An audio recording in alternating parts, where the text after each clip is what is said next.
अस्सलाम वालेकुम दोस्तों, तुम देख रहे हो लुडन पंजाब टीवी तो मैं तुम्हारा मेज़बान मोहम्मद अहमद जनाब। सब तो पहले अपने लुडन पंजाब टीवी को करो सबसक्राइब, बैल आइकॉन करो प्रेस ताकि मेरी आने वाली अच्छी और बेहतरीन वीडियो मेरे वीर देखने सब तो पहले। जनाब वीरा वास्ते पहलन झोटी लैके आया है जनाब, 5 कल्याण झोटी है। मेरा कैमरामैन जनाब तसल्ली करावेगा और बल्कि मैं आप ही तसल्ली करावागा जनाब झोटी मेरे वीर वेखते पे ने, थोड़ी जी लसेड़ी है लेकिन है 5 कल्याण। बाकी जनाब झोटी ने छोटा छोटा सिंह रखा है। ए मेरे वीर सामने मूँह मत्थे की बड़ी सोहनी है माशाल्लाह।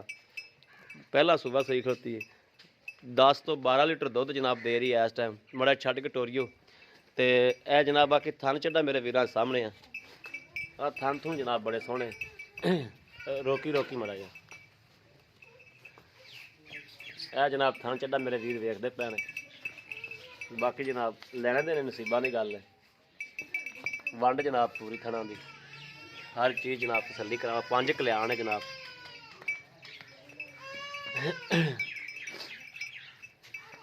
मूँह मत्था मेरे वीर वेखते पे ने, मूँह मत्थे की सोहनी है। पहला सूबा जनाब, सिंह सुंग सोहने झोटी रखे ने। बाकी जनाब थोड़ी जी लसेड़ी है, कद मेरे वीर सामने लाम शाम हर शह। अगर मेरा वीर भरा कोई सांभेगा, झोटी नस्लों बेनस्ल नहीं है, नस्लों झोटी बहुत चंगी है। हर चीज़ की जनाब तसल्ली कराना प्यारे वीर में। बन दे बरीक चमड़ी च आ, थड़ मुठ मुठ का जनाब और विरल पूरी। पूछ जनाब जमीन ना लगती पी, पूछ सारी जनाब चिट्टी है, थोड़ी जी बस एवं है काली। बाकी जनाब वीर के सामने हर चीज़, कोई चीज़ नज़र ना तो जनाब ओझल नहीं है। इंशाअल्लाह तसल्लियाँ करावांगे, लैने देने जनाब नसीबां की गल होंदी। बाकी रेट बड़ा मुनासब, बड़ी मुनासब कीमत दे विच जनाब, कोई वड्डे मुल नहीं, कोई कुछ नहीं। एवं जनाब गां की कीमत की जनाब मझ है, छोटी है। यह जनाब थाना चढ़ा मेरे वीर के सामने है। और जोड़ा वीर आवे आदि जनाब तसल्ली करके लै जाए, 2 टाइम चो के 3 टाइम चो के जनाब तसल्ली करे आपदी, फिर जनाब जानवर देंगे असीं इंशाअल्लाह। तसल्ली तो बगैर नहीं देंगे। कपड़े की थोड़ी घट है, वो मेरे वीर वेखते ही पे ने। बाकी छोटी जी नस्ल जात च कोई कमी कताई नहीं हैगी। मूँह मत्थे की सनप की अगर थोड़ा जिसम पर गई तो इंशाअल्लाह झोटी माशाअल्लाह बड़ी सोहनी लगेगी किले ते खली।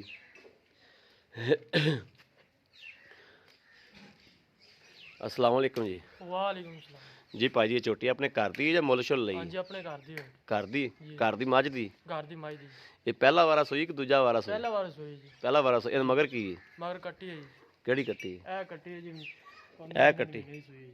महीने की सोई? हाँ जी, थोड़े सामने। या महीने की सोई या 20 दिन की सोई या 1.5 महीने की सोई या कट्टी मेरे वीर वेखते पे? महीने दी सोई। महीने की सोई। ए कट्टी मेरे वीर सामने जनाब। अच्छा तो इस टाइम थले दुध किन्ना है? इस टाइम मेरे थोड़े दुध होएगा 12 पक्का जड़ा 11 लीटर है जी। 12 11 पक्का 11 लीटर है। पक्का 11 11 लीटर ना लाओ तुसी 9 तो 10 लीटर चवा सकते जो। नहीं जी, 10 लीटर पक्का चवा सकते जी। 10 लीटर तुसी कहते पे जी, मैं 9 लीटर कहना पे 9 लीटर तुसी दोवां टाइमां दा पक्का चवा सकते जो? नहीं जी, 10 लीटर ही होगा दोवां टाइमां दा जी। 10 लीटर होएगा जी। बच्चे ने छड़ के? बच्चे ने छड़ के 10 लीटर। 10 लीटर 5 लीटर टाइम दा 5 लीटर टाइम दा जी। जी, ठीक हो गया। लेकिन भाई रे जनाब 10 लीटर कह रहे ने, मैं जनाब 9 लीटर की छोल्टी देगा कि 9 लीटर दुध होगा मझ दे थले, भावें दे दे 12 लीटर। ये तो कहते हैं 11 तो 12 लीटर देंदी पी, लेकिन 9 लीटर की जी पक्की गल है। तो बाकी थाना च वाधा घाटा, कोई किस्म का वादा घाटा नहीं, वो तो तुसी फुआर छटा कोई किस्म का नहीं, पिछा पुछा तो नहीं कटदी? ना किसी किस्म कोई झोटी नूं बीमारी शमारी? बिमारी जमारी नहीं है। वैसे साढ़े तो ना पट्ठे की कमती है सी ते वो पूरी नहीं हुई ते पर वैसे दुध जरूरत तो ज़्यादा दी है। तो अगर ये पट्ठा छट्टा चंगा पवे, थोड़े ज़्यादा जिसम पूरा कर जाए, फिट हो जाए तो कितना कुछ दुध करेगी? फिर इंशाल्लाह माशाल्लाह ना दुध देगी तकरीबन 14 तो 15 लीटर देगी। 14 तो 15 लीटर। 15 लीटर इनकी माँ से इनू कोई वंडा शंडा पाते हो? कोई वंडा जड़ा नहीं है सामने ही है। कोई वंडा जड़ा नहीं, इनकी माँ से साढ़े कोल वो माशाल्लाह चंगा दुध देंदी सी। अच्छा, लेकिन वो भी 5 कल्याणी सी? 5 कल्याणी सी माशाल्लाह, बड़ी सोहनी सी। वो पै बेचती अगले साल। अच्छा, ये झोटी रखी सी भी घरदियां ने ते वो मतलब सांभी सी शौक नाल, लेकिन मजबूरी बड़ा कुछ करा देंदी। हाँ सही गल है। अच्छा, ये इहदे पक्के पैसे किन्ने लैने ने? पक्के पैसे आपां डुड तो लै लांगे, जिन्ने दा माल हैगा उन्ने दा लै लांगे। किन्ने दा माल है? आपां डुड तो लै लांगे 1,70,000 रुपये। 1,70,000 रुपये 70,000 रुपये पक्का या रेट है, कोई होर वाधा घाटा नहीं है। ਵਾਧਾ ਘਾਟਾ ਨਹੀਂ ਹੈ। ਹਾਂਜੀ ਜੇ ਅਗਰ ਕੋਈ ਮੇਰਾ ਵੀਰ ਭਰਾ ਜੀ ਅਗਰ ਲਵੇ ਤਾਂ ਕੋਈ ਪਿਆਰ ਹੋ ਜਾਏਗਾ। ਬਸ ਇਹ ਕਰਾ ਦਾਂਗੇ ਕਿ ਉਹਨਾਂ ਕਿਰਾਇਆ ਭਾੜਾ ਛੱਡ ਦੇਵਾਂਗੇ, ਹੋਰ ਇਸ ਤੋਂ ਇਲਾਵਾ ਤੇ ਕਿਰਾਇਆ ਤਾਂ ਜੇ ਪਿੰਡੀ ਕੱਲੀ ਤੇ ਕਿਰਾਇਆ ਤਾਂ ਉਸ ਦਾ 20,000 ਹੈ। ਨਹੀਂ ਫਿਰ ਉਹ ਇੰਨਾ ਨਹੀਂ ਨਾ। ਇਸ ਤੋਂ ਨਹੀਂ ਨਹੀਂ ਕਿਰਾਇਆ ਤਾਂ ਫਿਰ ਛੱਡਣਾ ਪਏਗਾ ਨਾ। ਇੰਨਾ ਨਹੀਂ ਨਾ ਛੱਡਣਾ ਹੈਗਾ। ਇਹ ਜੀ ਕਿਰਾਇਆ ਦੀ ਤੁਸੀਂ ਗੱਲ ਕੀਤੀ ਹੈ ਨਾ, ਕਿਰਾਇਆ ਤਾਂ 3-4 ਹਜ਼ਾਰ ਇਹ ਹੋ ਸਕਦਾ, ਇਸ ਤੋਂ ਜ਼ਿਆਦਾ ਨਹੀਂ ਹੋ ਸਕਦਾ। ਠੀਕ ਹੋ ਗਿਆ। ਲਓ ਜੀ ਮੇਰੇ ਵੀਰਾਂ ਨੇ ਵੇਖ ਲਿਆ ਔਰ ਜਾਨਵਰ ਦੀ ਵੀ ਜਨਾਬ ਤਸੱਲੀ ਕਰਾਤੀ। ਬਾਕੀ ਠੰਡ ਬਹੁਤ ਹੈ ਜਨਾਬ, ਤੇ ਇਹ ਠੰਡ ਦੇ ਵਿੱਚ ਆ ਕੇ ਜਾਨਵਰਾਂ ਦਾ ਹਾਲਾਤ ਵੇਖ ਲਓ ਤਿੰਨ ਜਨਾਬ, ਪੱਠਾ ਨੀਰਾ ਜਿਹਨਾਂ ਕੋਲ ਕੋਈ ਨਹੀਂ ਹੈਗਾ।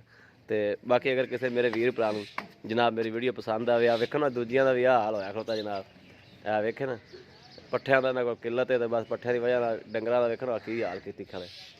ਤੇ ਬਾਕੀ ਅਗਰ ਕਿਸੇ ਮੇਰੇ ਵੀਰ ਭਰਾ ਨੂੰ ਜਨਾਬ ਲੈਣੀ ਹੋਵੇ, ਰਾਬਤਾ ਨੰਬਰ ਜਨਾਬ 0307 00 15 881, ਇਹੋ ਜਨਾਬ WhatsApp ਨੰਬਰ ਹੈ, ਇਹੋ ਹੀ ਰਾਬਤਾ ਨੰਬਰ ਹੈ।